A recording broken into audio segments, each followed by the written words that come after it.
Woman who has actually had a little bit of hair thinning and hair loss myself. One of the common questions that I get regularly is, what should I be doing if I started to notice that I'm getting hair thinning or some hair loss? And the number one thing is that don't wait. Please come and see us, see a professional, and get evaluated.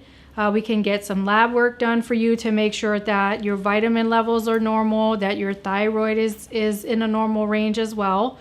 And we can do things like topicals, topical minoxidil, things like laser cap, which we've talked about, and stem cell or growth factor treatments, which can help boost and strengthen your existing hair, slow or stop the progression of hair loss as well. Some of the other things that you may be a candidate for may be a surgical procedure, but obviously we want to evaluate you and make sure that we have everything else that is under control before we jump into the surgical thing. So the most important thing is to catch it early and get seen early.